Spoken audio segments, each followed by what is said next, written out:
was one of the principal figures in modern Anglo-American philosophy. The philosophic movement that he was the leader of, pragmatism, is certainly one of the most important and indeed enduring philosophical projects of the last 100 years. The contemporary philosopher Richard Rorty has argued that, in fact, if one looks at trends not only in Anglo-American, but in continental philosophy as well, one will find that James is not so much the beginning of the road, but the end of the road. That when the Derridas and Foucaults, as well as the Davidsons and Quines, take their next 2 steps forward in their movements, they'll wind up just where James began. That's a rather bold claim. I want to try and instantiate it in a couple cases throughout the text, or the discussion rather, of the text of pragmatism. But I would say first that perhaps the best way of getting an angle on James is to see him as, in many ways he is, the American Nietzsche. Or better yet, James' pragmatism is the American version of Nietzschean perspectivalism. This is, I think, a more apt comparison than most scholars have previously seen. For one, they shared many of the same influences, they had many common interests, and they also shared a lot of views about philosophy, truth, and metaphysics. Both were profoundly influenced by the writings of Ralph Waldo Emerson, by the idealistic and romantic movements of the early 19th century, and perhaps most importantly, both were struck powerfully by the Darwinian Revolution. And finally, of course, I think a very important similarity and influence, neither of them has a technical philosophic training. Nietzsche, you'll remember, was a philologist, trained in classical languages, and James was a doctor, trained at Harvard Medical School, who became one of the founders of modern experimental psychology. Psychology, of course, is the principal interest they share in common as well. We'll remember from Nietzsche, Nietzsche conceived of himself as a philosophical psychologist, which is to say, Nietzsche thought that what one did was to look at psychological states and see what sort of philosophical implications one could draw from them. James, in a way, could then be said to be a psychological philosopher. He did just the opposite of Nietzsche. What he did is said, let us look at philosophical systems and see if we can read into them certain psychological attitudes, propensities, dispositions. And of course, he did this in 2 very famous texts. The Principles of Psychology, which is one of the standard texts for experimental psychology, and of course his famous Varieties of Religious Experience, another common shared interest with Nietzsche, that of religious psychology. Now, as to their views, both were perspectivalists. Both share an external perspectivalism, the view that reality is in some sense unfixed, an internal perspectivalism, that the self itself is a posit. Both shared a certain amount of anti-realism, that the world does not necessarily correspond to our best descriptions of it. Both looked at truth and culture not as a copy, not as an artifact, but as a tool for life. And both, of course, perhaps most famously, saw metaphysics as largely hanging on spiritual consolation and the projection of internal psychological needs and states. Well, given all that similarity, there is nonetheless a sharp difference. James puts what I would call an American spin on perspectivalism. He celebrates tolerance, openness, democratic egalitarianism, in sharp contrast to Nietzsche's morbid fascination with cruelty, elitism, and what we must call, I think, a snobbish contempt for the herd. And in fact, I think you find this different sense, this different spin, as it were, in the different idioms they use to describe the same sorts of phenomena. What Nietzsche calls perspectivalism, James calls pragmatism. Pragmatism coming from the Greek word for practice or action, where Nietzsche says that culture, truth, is all about the power principle, right? We determine what to believe on the basis of how it empowers us. James, ever the American, says that rather than a power principle, that is in fact the ideas or beliefs' cash value. It's what you can purchase with it. And indeed, we might use the term purchase or hold on reality with respect to culture, in the exact same places Nietzsche uses the expression domination. And whereas Nietzsche would argue that truth, since there is no correspondence, is a lie or useful error, James says that truth, rather than a lie or useful error, is serviceable or helpful. In short, they both look at the same perspectival truth. Nietzsche, the continental thinker, brought up in a tradition of rationalism, can't help in seeing the loss of absolute truth, a certain amount of, how should we say, the glass being half empty. James, on the other hand, seeing how serviceable even unabsolute truths are to human needs, sees the glass as half full. Well, from the American perspective, right, adopting our view, James' pragmatism is then, I would urge, a mature, adult form of Nietzsche's adolescent insight. And it would run as follows. Unlike Nietzsche, James is no longer scandalized by the loss of absolute truth, by the inability to gain what we might call a God's eye view of things. Instead of Nietzsche's implication from such a lack of God's eye view that we must therefore veer towards ruthlessness and recklessness, James says just the opposite. Precisely because there is no absolute truth, we have to be doubly careful, doubly cautious, and doubly calculative in our warrantable beliefs. Okay, enough contrast to Nietzsche. Let me then turn to what I would call the democratic ethos of pragmatism. And I think it's nowhere better exemplified than in the rhetoric of the text itself. Pragmatism was a series of lectures, first given in 1906 at the Lowell Institute in Boston, and then offered the following year at Columbia University in New York. The audience, and I think this is important, included a large number of laypersons, amateurs, as well as professional philosophers. I mention this because, contrary to most of the other texts we find in the history of philosophy, pragmatism is not pitched to the professional. James makes a self-conscious decision to pitch it to the amateurs in the audience. And it is for that reason that the text of pragmatism is perhaps one of the most accessible and pleasant works in 20th century philosophy. Now, this strategy of pitching to the average person, certainly led to a large degree of what I would call derision and criticism from the academy. But James believed that it was the average person who should ultimately be the philosophic authority. I quote, "The finally victorious way of looking at things will be the most completely impressive way to the normal run of minds." So that was a very self-conscious strategy James took, and I'm going to take advantage of that in presenting the text by occasionally quoting passages from James to give you a sense of the very open and attractive prose and rhetoric that James employs. James opened his discussion with a lecture quite scandalously entitled "The Present Dilemma in Philosophy."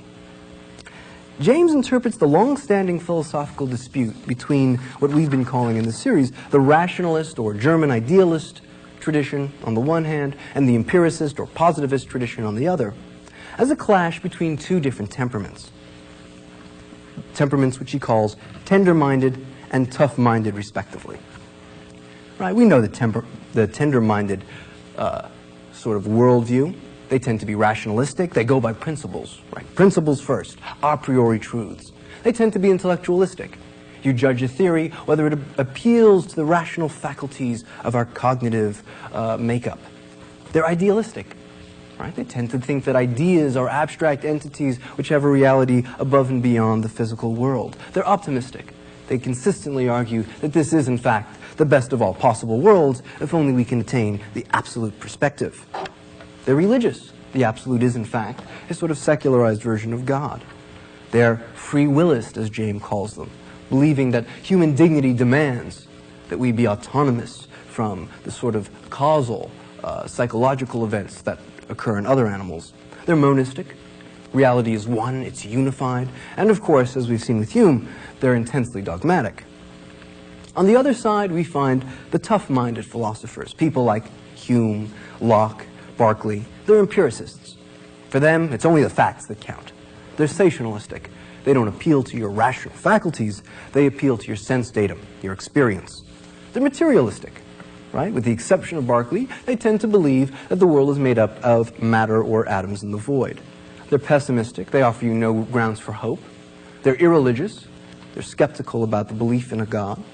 They're fatalistic, knowing fully well that if the material principle is correct, the universe will eventually go out of being. They're pluralistic, failing to see how the world is unified, instead noticing facts, seeing the diversity of things. And of course, they're skeptical, refusing to make strong statements. Now that's a very nice sort of tabular description of, say, the last 500 years of Western philosophy, but note what that implies to open a lecture with such a table. It is in fact, is it not, demystifying, debunking all of the philosophic tradition. Whereas Nietzsche's perspectivalism was a sort of shock therapy, as I argued, a sort of tough love for the average person. James' pragmatism, in this case at least, is tough love for philosophers. You must come to realize that your texts are nothing so much as the expression of your personalities. As he states, the books of all the great philosophers are like so many men. Our sense of an essential personal flavor in each one of them, typical but indescribable, is the finest fruit of our own accomplished philosophic education. What the system pretends to be is a picture of the great universe of God. What it is, and oh so flagrantly, is the revelation of how intensely odd the personal flavor of some fellow creature is. And that, I would urge, is an incredibly deflationary view of philosophy. Right? What do most of you take away from many of these lectures but the sense of what an odd egg Hegel was? Strange fellow, that Spinoza and that Berkeley. And his point is that the layman who takes that view away should not be critiqued as being a philosophic lowbrow, but is in fact making the natural, intelligent response to the facts. Well, James also points out that very few of us are likely to fall into one camp or the other. Only a philosopher makes consistency into such a virtue. And that then constitutes our dilemma. We have on the one hand the tender-minded, and they have their virtues. They're inspiring, they offer a cosmological promise, hope of a better world, but at the cost of what Nietzsche would call one's intellectual conscience. Right? They give you hope, they give you aspiration, but only by forcing yourself to become a scientific illiterate. On the other hand, you have the tough-minded, right? They preserve your intellectual conscience. They don't say anything that would make you blush.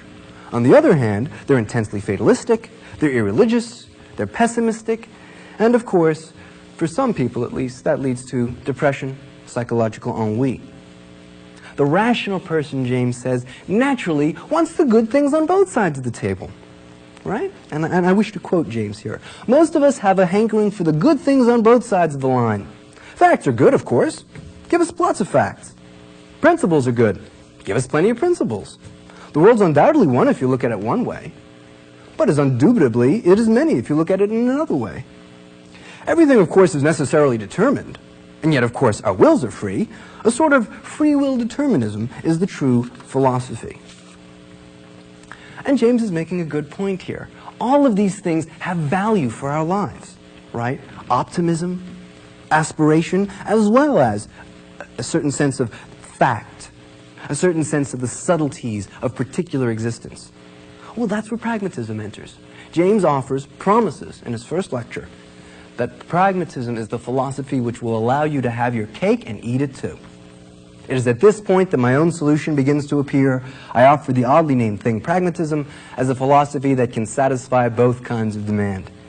It can remain religious, like the rationalisms, but at the same time, like the empiricisms, it can preserve the richest intimacy with facts.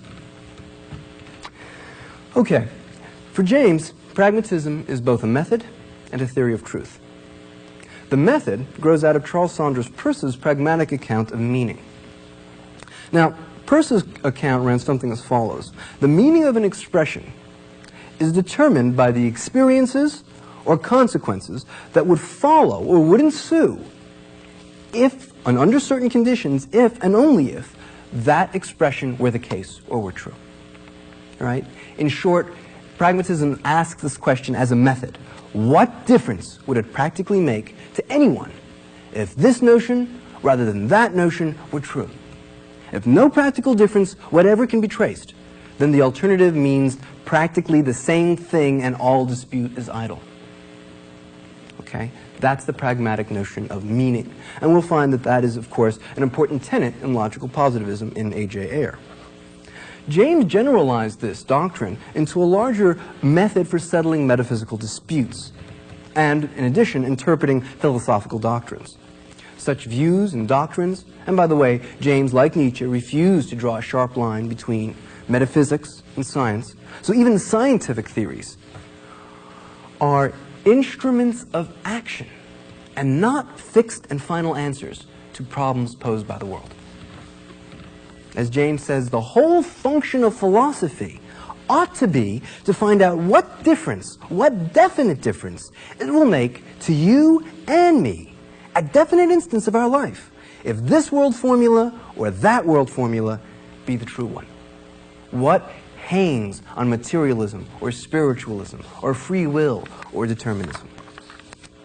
And we will return to that, but first I want to talk about the pragmatic theory of truth, at least briefly. James points out that this theory was developed in large part with the collaboration of C.S.F. Schiller and John Dewey. It is, as James describes it, a genetic theory of truth, where truth is something that happens to an idea or a belief. We invent new truths to cope with anomalous experiences, and such invention is limited by the desire to change as few of our old beliefs as follows, or as possible, rather. As James puts it, the individual has a stock of old opinions already, but he meets a new experience that puts them to a strain. The result is an inward trouble to which his mind, till then, had been a stranger, and from which he seeks to escape by modifying his previous mass of opinions. At least some new idea comes up which he can graft upon the ancient stock with a minimum of disturbance of the latter. Some idea that mediates between the stock and the new experience and runs them into one another most felicitously and expediently. This new idea is then adopted as the true one. And James offers an example in the lecture itself. Imagine, as it were, if I was to, in the midst of my lecture, start singing at the top of my lungs, "It's my party, and I'll cry if I want to," in the midst of loud shrieking and sobs and tears. Well, that would be an anomalous experience, right? I haven't done that in any of the previous lectures. So far, I've been, I hope, admirably lucid. So you might have to try and come up with a new truth to account for that. You might say, well, whatever did he have for lunch? Did he have those pork chops that look a little undercooked and green? That might explain it. But if you couldn't find something like that, you might say, well, does he have a previous history of doing this? And you would keep searching until you found an explanation that made you give up as little of your beliefs as possible. What you want to do, of course, is find some way of accounting for my auditory ejaculation without concluding that I'm insane. This is a view which, in about 60 years after this text, Willard Quine will describe as a web of belief or field of force, and will be considered one of the greatest philosophers of the 20th century. Again, I'm trying to cash in, as it were, Rorty's point about James. So true beliefs, then, are those that effectively marry the new experience to the old stock of truths or common sense. And as James quite aptly puts it, the true is the name of whatever proves itself to be good in the way of belief, and good, too, for definite, assignable reasons. Okay, let's return to the pragmatic method, because James applies it to several long-standing metaphysical disputes and problems. But first I want to begin with an illustration he offers from an experience he had while camping, because I think it's very illustrative not only of his rhetoric, but also of some of his views. He was camping, he says, with some of his friends, and he went off on a nature trail and came back, and his friends were in the midst of a heated metaphysical struggle. They said, imagine a fellow chasing a squirrel around a tree. The squirrel, of course, is faster than him, so he can never actually catch the squirrel. The squirrel always keeps the tree between himself and the person. Then the question becomes, does the man go round the squirrel, or does he not? And the group had apparently broken into about even camps.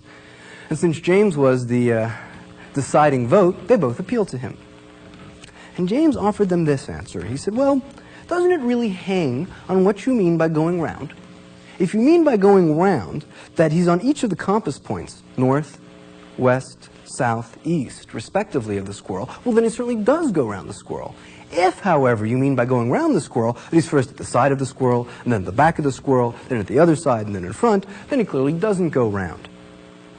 And while a couple of his friends said, well, that's philosophical hogwash, most of his companions accepted it. The reason I bring it up is, first it shows us what did that distinction, what did that struggle hang on? It hung on the way we choose to cash the expression go round into experience. And look at the way James resolves it. He resolves it pluralistically. There is no right one answer. If going round as circling the compass points works for you and gets you through your experiences with squirrels, then that's fine. And if the other one works just as well, then that's just as fine. I point this out because James thought that pluralism was perhaps more than any other philosophic view the best indice of the sort of thinker you have. A thinker who could accept pluralism, that there is not one absolute truth, that there might be more than one right way or best way to describe a problem. For James is at the cutting edge of the pragmatic revolution.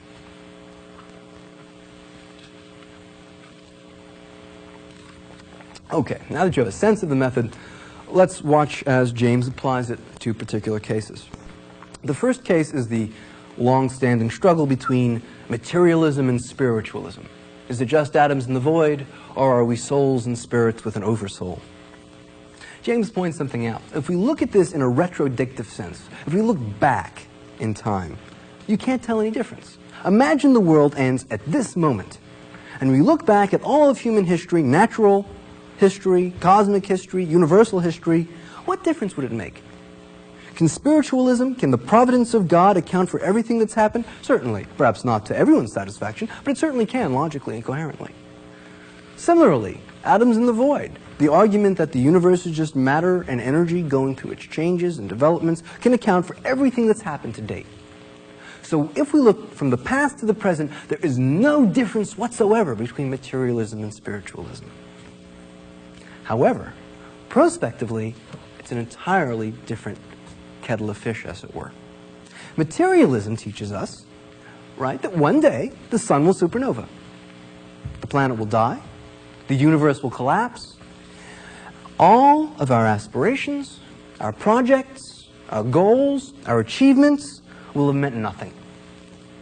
And they will be permanently obliterated without a trace, without a memory, all for naught. Spiritualism, on the other hand, gives us ground to hope that something in some way may persist. Even if the universe goes out of being, at least perhaps in the mind of God, our achievements, our aspirations may exist as examples, or at least as exemplars. And I quote James, "Here then lie the real meanings of materialism and spiritualism, not in the hair-splitting abstractions about matter's inner essence, or about the metaphysical attributes of God. Materialism means simply the denial that the moral order is eternal, and the cutting off of ultimate hopes. Spiritualism means the affirmation of an eternal moral order, and the letting loose of hope. Surely here is an issue genuine enough." Note something. James has not settled the issue. He simply said what it hangs on.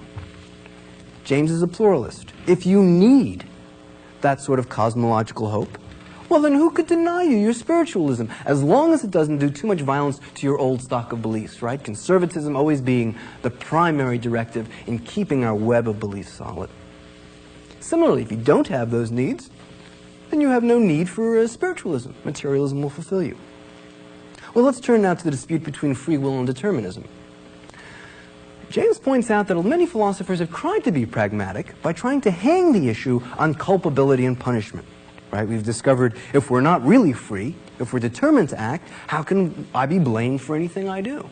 And, of course, the determinists respond, if you are free and your acts are spontaneous, then there's no reason to think they'll recur. One murder might not lead to another. Why would we punish you except out of vengeance? James finds that whole argument somewhere between amusing and despicable. It's absolutely absurd.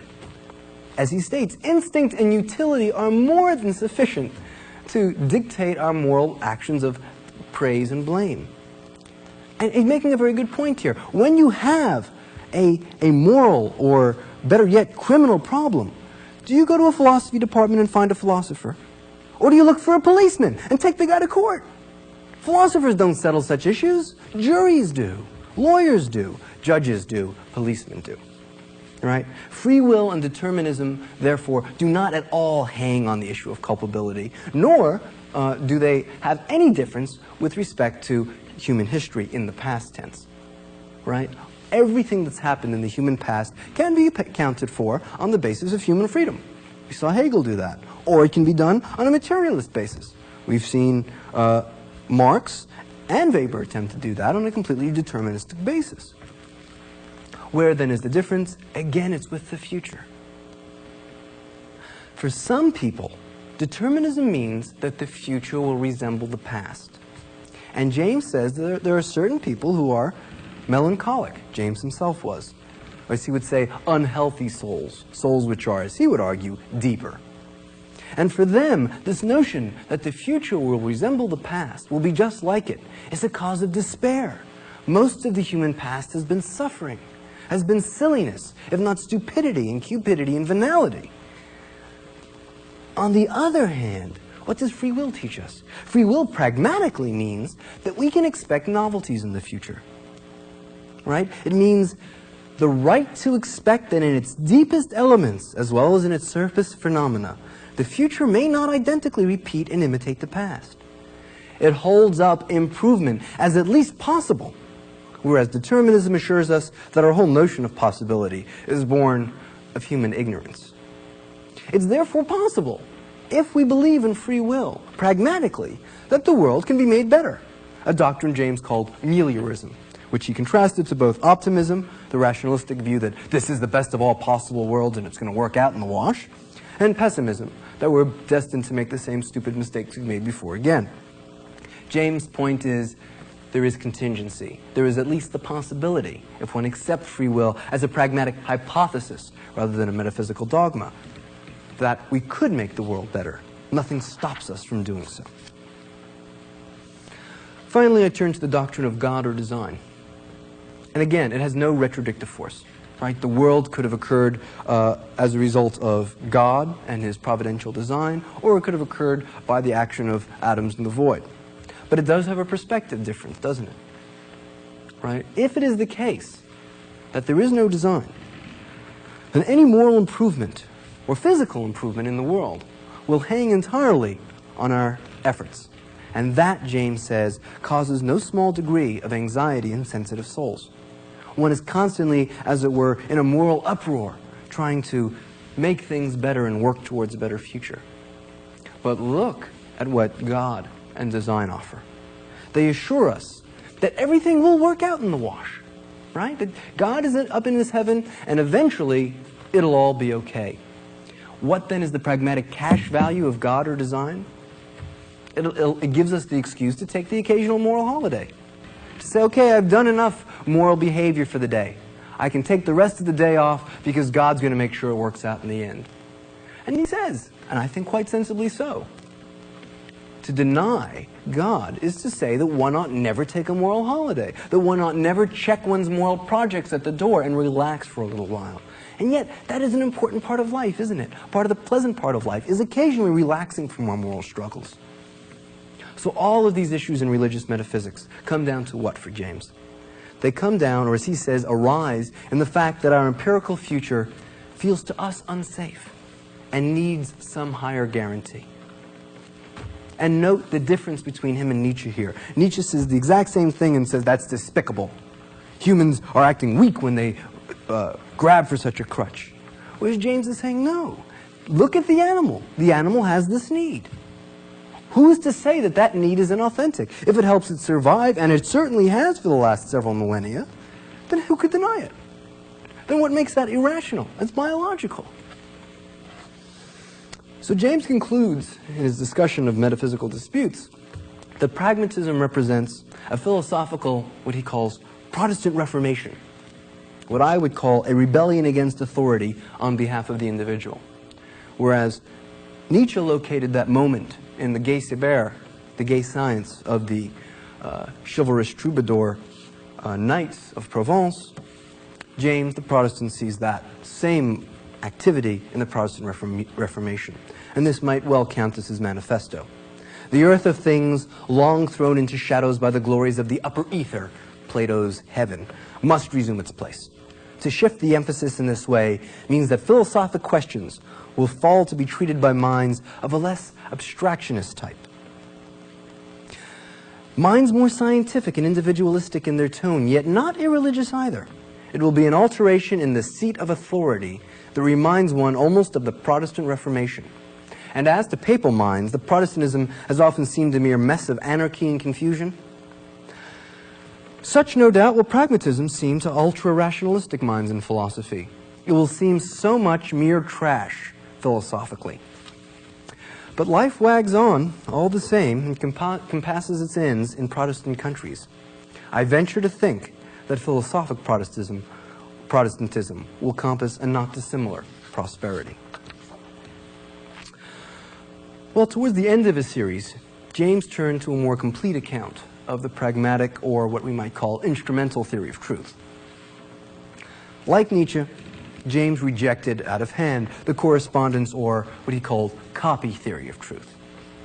Right? He gave a wonderful example. He said, well, look at this watch. Right? Look at the watch, now close your eyes and create your idea of it.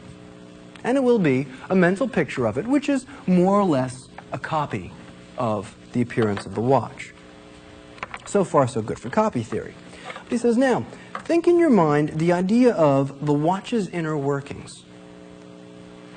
Right? You all have an idea.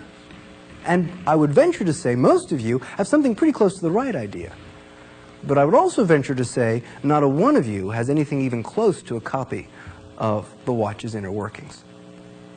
Our ideas very rarely, in fact, our truths very rarely attempt to copy the world. They are rather, again, instruments in touching the world, getting a purchase on it, a cash value on it, turning it so that it fulfills our needs. James critiqued this copy theory of truth as static and inert. True ideas, according to this view, are sort of eternal copies you get, and when you get them, you're done. There's no more philosophic work to be done. Whereas James' view is, once you have a true idea, that's just the beginning of your process. You must now apply it to life. You must use it to create new situations, new contexts, change the world. They are everywhere instruments for actions. In fact, it is best not to think of sentences as being true so much as being made true by verification. And as James says, true ideas are those that we can assimilate, validate, corroborate, and verify. False ideas are those that we cannot. Truth happens to an idea. It becomes true. It's made true by events. It's not an eternal fixed goal to which we move. I should point out that such verification needn't always be direct, right? Were I to say to you, it is snowing outside in Washington, D.C. right now, you would verify that by leaving this building and seeing if it is in fact snowing. But there are other claims that you cannot directly verify. If I was to say that it is snowing in Tokyo right now, I doubt many of you would get on the next jet. But you might look in a newspaper. You might turn on the Weather Channel. No direct verification, but indirect verification passes muster. In fact, most of our beliefs pass muster only through such indirect verification. Again, this is a point A.J. Ayer will make in his theory of meaning, and it will be considered a great breakthrough in some 30 years. So to recur to our major theme, true beliefs are instruments of action, not eternal copies of the world or thoughts in God's mind. And this, I would urge, is an extremely Darwinian view of culture. The true is simply the expedient in the way of belief, just as the good is the expedient in the way of action. Both are expedient, true or good, for specific and definite reasons. So if one wishes to respond to the pragmatist by saying, well, you keep saying that we should believe what's good, but what's good? You respond by saying that's not a meaningful question. Good for what?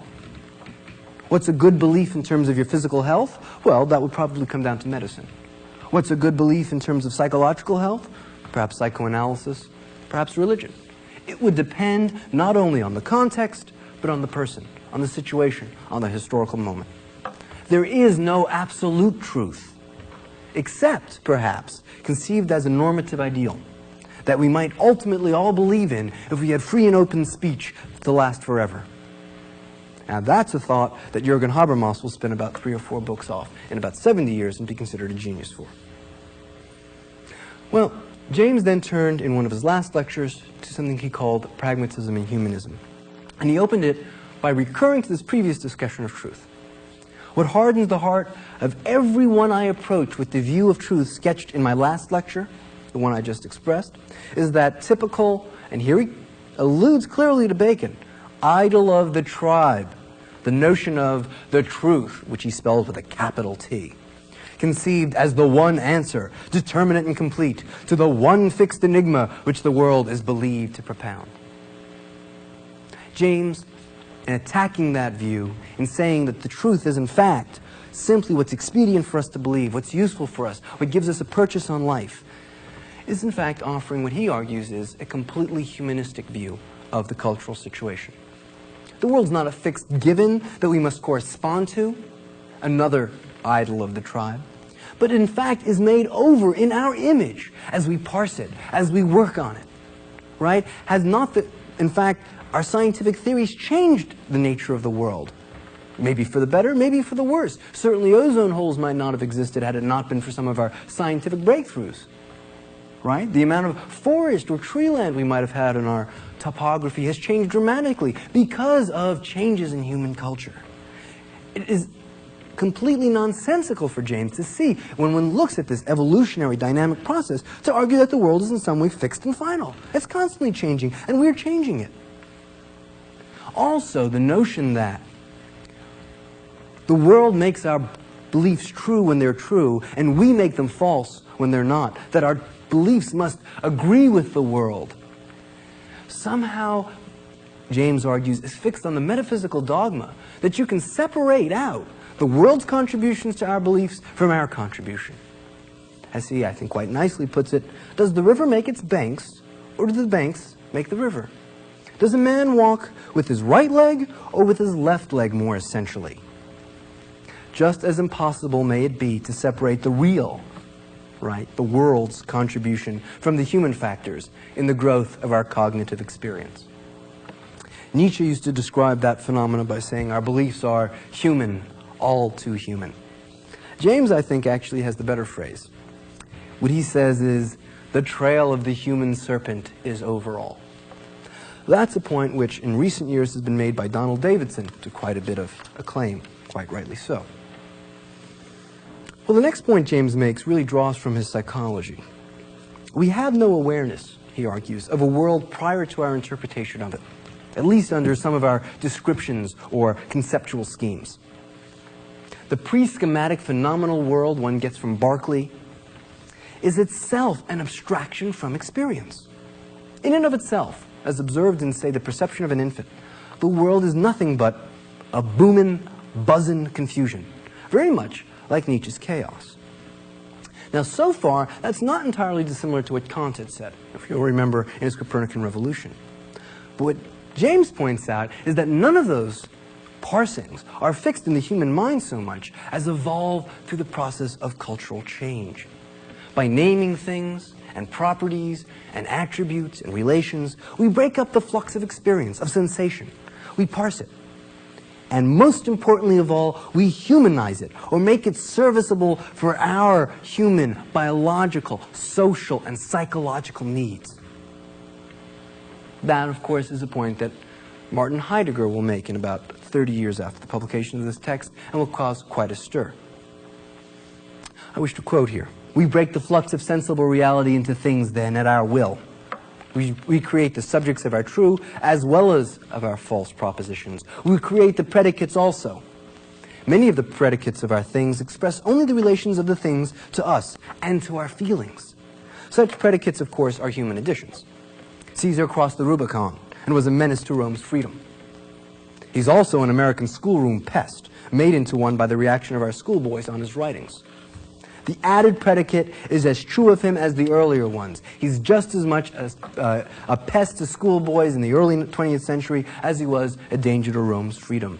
And the point that James is making is, as I quote, "You see how naturally one comes to the humanistic principle. You can't weed out the human contribution." Well, Such a view of culture, then, is what I would argue dynamic, Darwinian, and evolutionary. Culture changes, or, if you would like, mutates, according to evolutionary dictates. Beliefs are called true only when they have a survival value for our species, or for our group, for our society. In a quite stirring passage, he says, "We plunge forward into the field of fresh experience with the belief our ancestors and we have already made. These determine what we notice. What we notice determines what we do. What we do again determines what we experience." So from one thing to another, although the stubborn fact remains that there is a sensible flux, what is true of it seems from first to last to be largely a matter of our own creation. Even our scientific truths are not written in God's pristine language. They are human language, which gives us a purchase, a hold, a cash value, and a lever, as it were, on the reality which surrounds us. And note, what do we call the vast bulk of those beliefs that we've inherited from ancestry? Common sense. So common sense, then, is nothing more than the fund of such previously effective beliefs and posits. For they're all posits. And this, of course, is a point that Ludwig Wittgenstein will make in his philosophical investigations, and it will bring him great fame, and rightly so.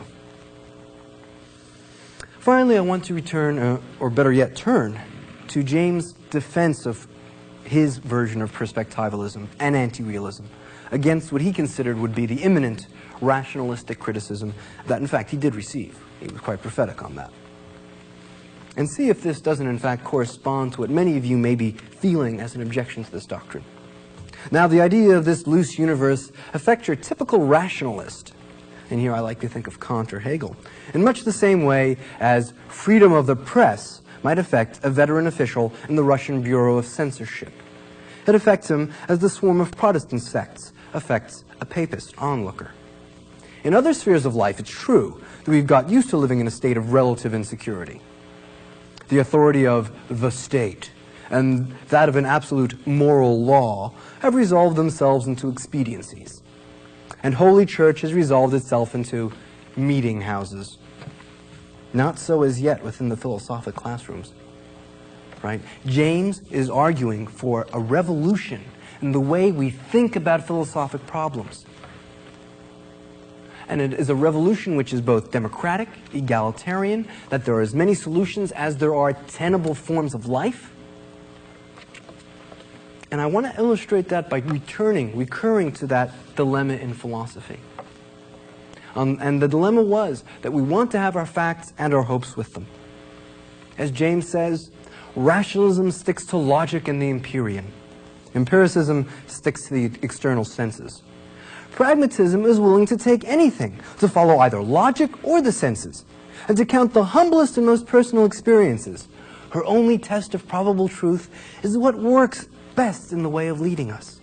If the notion of God in particular should prove to do it, how could pragmatism possibly deny God's existence? And this, I think, is a deep point. If the posit of God helps an animal work its way through its environment and best cope with the struggles of its psychological nature, it would be insane to say that it doesn't exist. Rather, what pragmatism offers is a way to believe in that posit without doing violence to your intellectual conscience, without violating your sense of scientific realities. And here he says is the most profound misunderstanding of pragmatism. It's usually, as he argues, seen as positivistic tough-mindedness, right? As so much jabber and a love of intellectual anarchy. He says most people think pragmatists prefer a sort of wolf world, absolutely unpent and wild and without a master or a collar to any philosophic classroom product whatsoever. But in fact, James is saying that pragmatism is the mediator between your scientific rationality and your most profound psychological, moral, and spiritual needs. And that there are as many pragmatic solutions to any given problem as there are pragmatic thinkers. And finally, I want to conclude with this thought, that the pragmatic thinker that would be the ultimate pragmatic philosopher for James and for other pragmatists is not someone in a philosophy department, but the average person going about his average business in a rational and self-conscious fashion. It is, as it were, the philosophy of a democratic culture.